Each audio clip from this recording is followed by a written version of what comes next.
Now, there have also been some interesting statistics that have been coming out over the past 5 or 6 years.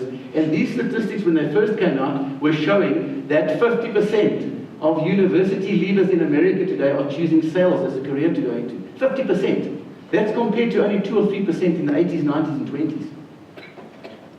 And the reports that were coming out with these statistics were indicating that this is the new type of salesperson. Someone who has a degree, someone who's educated.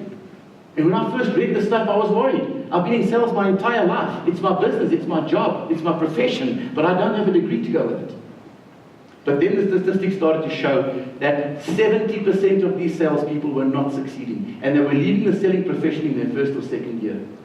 And that just proved what I've always believed it takes to be successful in sales. It's not your education. It's not whether or not you've got a degree. To be successful in sales, very simply, you need dedication, you need commitment, you need passion, you need drive, you need energy, and most importantly, you need enthusiasm.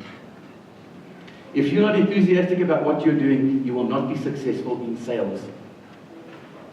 Your customers rely on your enthusiasm. They rely on you to be enthusiastic about yourself, your product, your service.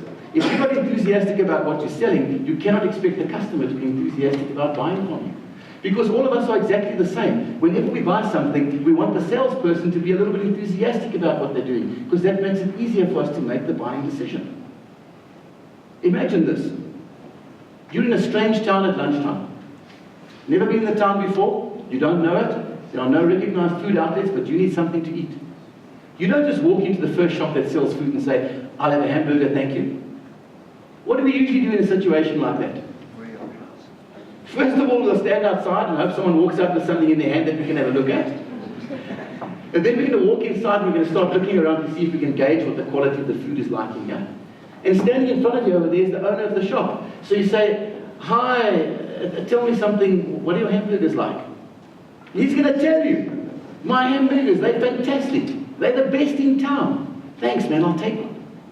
Now, whether his hamburgers are the best in town or not isn't the issue here. What's important is that you went in there wanting to make a decision to buy something to eat. He was enthusiastic about what he had to offer, and it made the decision for you to say, "Yes, that much easier." He convinced you that you were making the right decision. When he said to you, "My hamburgers were fantastic," your emotions started to work. When he said they're fantastic, and he said they're the best in town, forget about price, forget about quality, "I'll take one, thank you very much." So if your customer that you're sitting with has a need for your product and service, and you don't sell to them, you've done something wrong. Stop looking for excuses. Rather say to yourself, what do I need to do to improve the situation? What skills do I need to improve in order to improve my sales?